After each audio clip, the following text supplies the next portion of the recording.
जब कोशिकाएं घायल या क्षतिग्रस्त हो जाती हैं और मर जाती हैं, तो आमतौर पर वह मृत ऊतक जो पहले जीवित कोशिकाओं से भरा होता था, फाइब्रोटिक बन जाता है, जिसका अर्थ है कि ये प्रोटीन के ढेर और ढेर से गाढ़ा हो जाता है और निशान ऊतक बनाता है।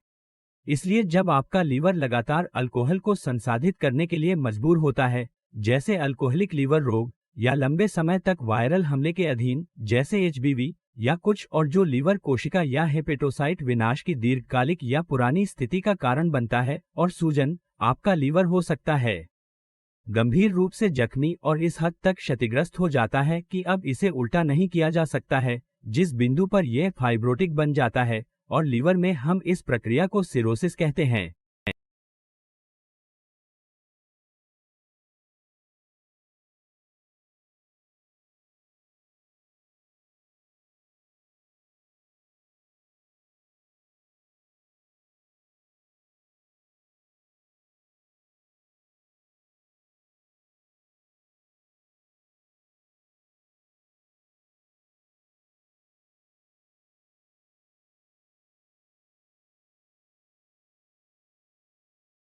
क्योंकि यह आमतौर पर अपरिवर्तनीय है, सिरोसिस को अक्सर अंतिम चरण या अंतिम चरण की यकृत क्षति के रूप में जाना जाता है।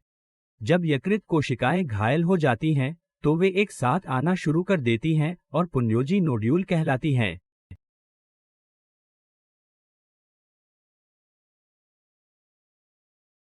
आप इन्हें जीवित यकृत कोशिकाओं की कॉलोनियों के रूप में सोच सकते हैं, और ये सिरोसिस के क्लासिक लक्षणों में से एक हैं, और यही कारण है कि चिकने, स्वस्थ लीवर की तुलना में सिरोसिस लीवर अधिक उबड़-खाबड़ होता है।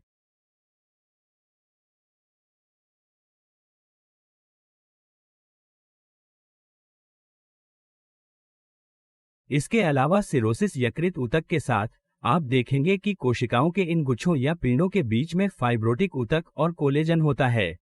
यहाँ सिरोसिस ऊतक की एक क्लासिक ऊतक विज्ञान छवि है।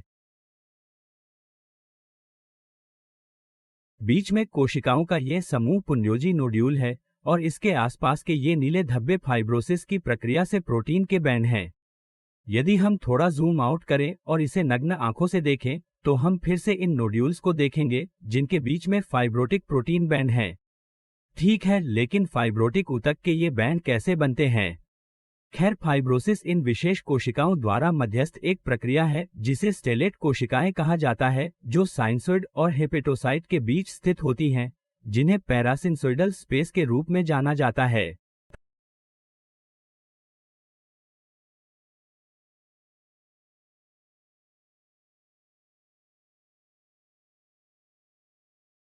यहाँ लीवर की बुनियादी कार्यात्मक इकाई का एक बहुत ही बुनियादी लेआउट दिया गया है। आपको पोर्टल शिरा और यकृत धमनी मिली है, जो एक साइनसोइड में मिलती है, जो फिर केंद्रीय शिरा में जाती है, और ये सभी हेपेटोसाइट्स से पंक्तिबद्ध होती हैं, है ना?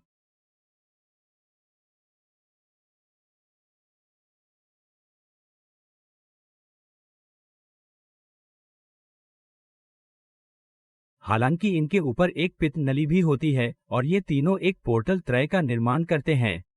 तो पैरासिनसोइडल स्पेस, जिसका शाब्दिक अर्थ साइनसोइडल स्पेस के आसपास है, और तारकीय कोशिकाएं यही हैं।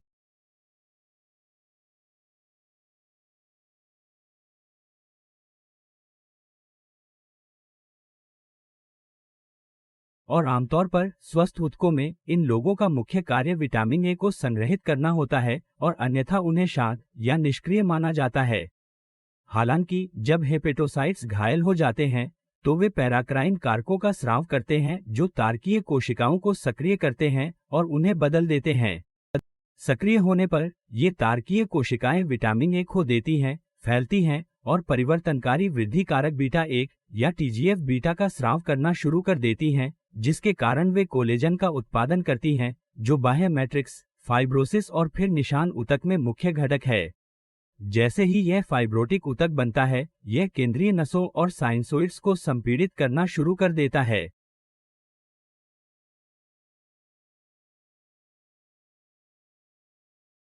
ऐसा माना जाता है कि एक स्वस्थ, सामान्य अवस्था में ये तारकीय कोशिकाएं प्राकृतिक घाव भरने की प्रक्रिया में महत्वपूर्ण भूमिका निभाती हैं, लेकिन जब यकृत कोशिकाएं लगातार घायल होती हैं, तो तारकीय कोशिकाएं लगातार सक्रिय रहती हैं, और इसलिए वे लगातार कोलेजन और कारकों का उत्पादन करती हैं जो आगे बढ़ते हैं फाइब्रोसिस, और यही वह समय है जब सिरोसिस के कारण जटिलताएं सामने आने लगती हैं।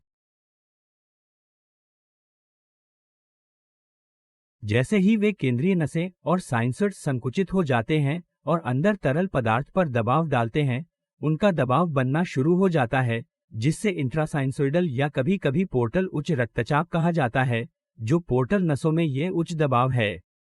उच्च पोर्टल शिरा दबाव का मतलब है कि रक्त वाहिकाओं में तरल पदार्थ के ऊतकों में और ऊतकों के पार पेरिटोनियल गुहा जैसे बड़े खुले स्थानों में धकेले जाने की अधिक संभावना है।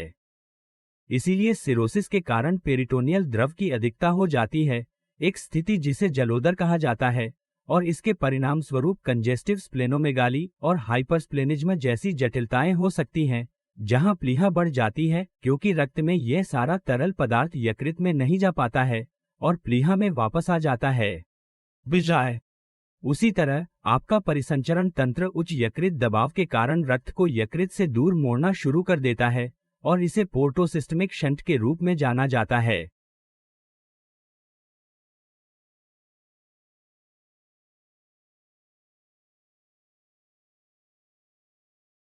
और ऐसा इसलिए होता है क्योंकि रक्त प्रवाह कम से कम प्रतिरोध का मार्ग अपनाता है और मूल रूप से पोर्टल प्रणाली से दूर और परिसंचरण की प्रणालीगत प्रणाली की ओर चला जाता है।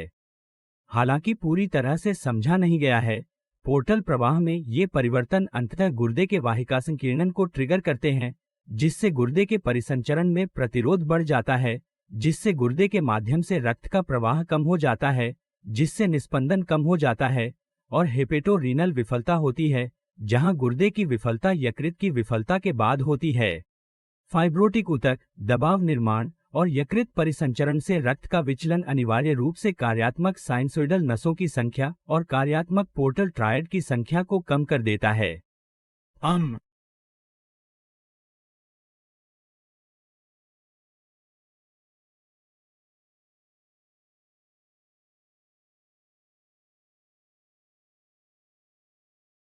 जैसे जैसे आपके पास इन बुनियादी यकृत कार्यात्मक इकाइयों की संख्या कम होती जा रही है, आपका यकृत विषैरण का काम करने में कम और कम सक्षम होता जा रहा है ना?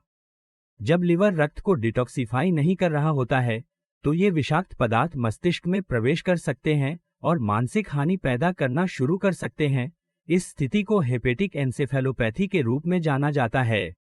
हालांकि ऐसे कई न्यूरोटॉक्सिन हैं जो इन मानसिक परिवर्तनों के विकास में योगदान करते हैं। सबसे अच्छा समझा जाने वाला कारक रक्त में अमोनिया है, जो मुख्य रूप से जठरांत्र संबंधी मार्ग में उत्पन्न होता है।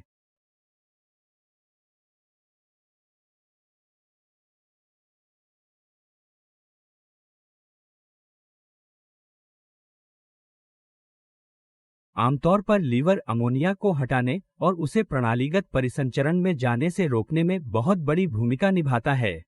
जैसे जैसे लीवर अधिक क्षतिग्रस्त हो जाता है, ये और अन्य विषाक्त पदार्थ मस्तिष्क में प्रवेश करते हैं और रोगियों में एस्टेरिक्सिस विकसित हो सकता है, जहां फैलाने पर उनके हाथ कांपने लगते हैं या झटके लगते हैं, और जैसे जैसे अधिक विषाक्त पदार्थ जमा होते हैं, अंततः रोगी कोमा में जा सकते हैं।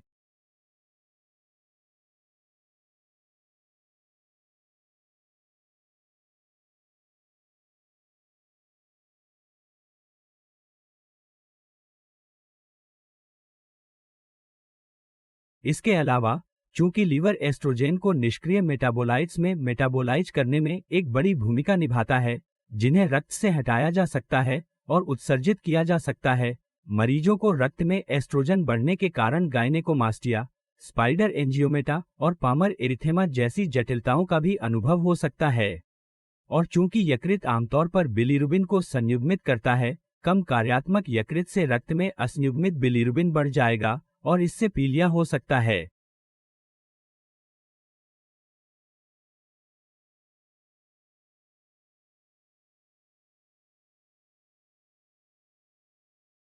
लिवर का एक अन्य महत्वपूर्ण काम एल्ब्यूमिन का उत्पादन करना है, इसलिए फिर से, यदि लिवर ठीक से काम नहीं कर रहा है, तो आपके रक्त में एल्ब्यूमिन की मात्रा कम हो सकती है या हाइपोएल्ब्यूमिनिया हो सकता है।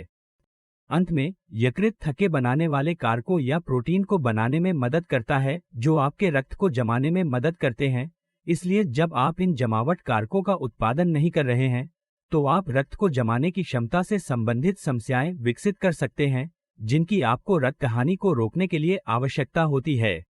चोट है ना? तो सिरोसिस के सामान्य लक्षणों को दोबारा समझने के लिए शुरुआत में थोड़ी मात्रा में घाव और फाइब्रोसिस के साथ हम इसे क्षतिपूर्ति सिरोसिस कहते हैं, जिसका अर्थ है कि यकृत अभी भी अपना बहुत सारा काम कर सकता है।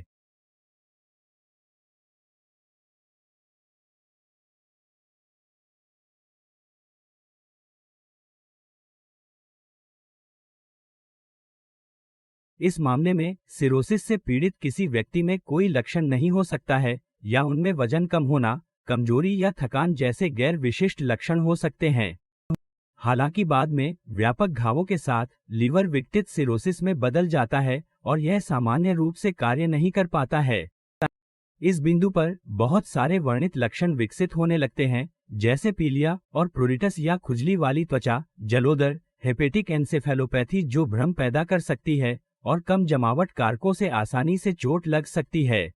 निदान के लिए स्वर्ण मानक एक यकृत बायोप्सी है, जिसमें यकृत ऊतक का एक छोटा सा नमूना लिया जाता है और माइक्रोस्कोप के तहत इसकी जांच की जाती है।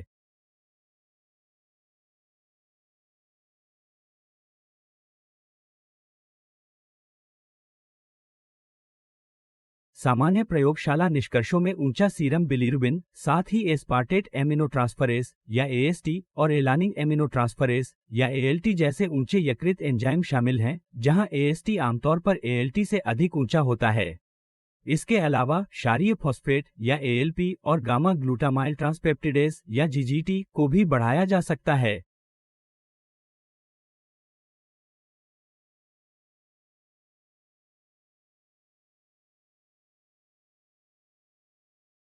और थ्रोम्बोसाइटोपेनिया या कम प्लेटलेट काउंट भी हो सकता है। उपचार के लिए आमतौर पर सिरोसिस में घाव अपरिवर्तनीय है, इसलिए सबसे पहले अंतर्निहित कारण की पहचान करके और उसका इलाज करके जिगर की निरंतर क्षति को रोकना महत्वपूर्ण है।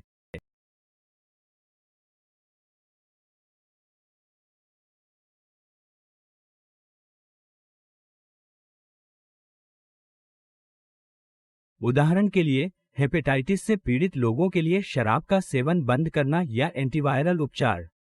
सी उन्नत सिरोसिस के साथ, जहां यकृत काम करना बंद कर देता है, यकृत प्रत्यारोपण की आवश्यकता हो सकती है। एक त्वरित पुनर्गठन के रूप में सिरोसिस तब होता है जब सूजन और यकृत की क्षति के कारण यकृत फाइब्रोटिक हो जाता है और निशान ऊतक विकसित हो जाता है।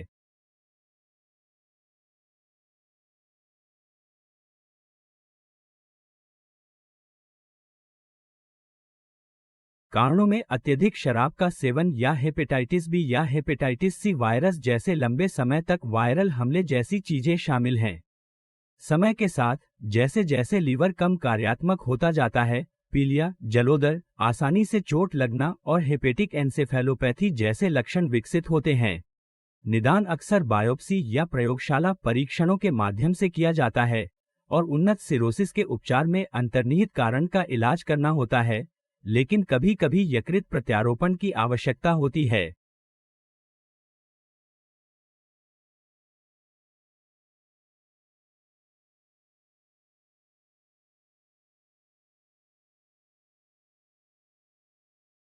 देखने के लिए धन्यवाद।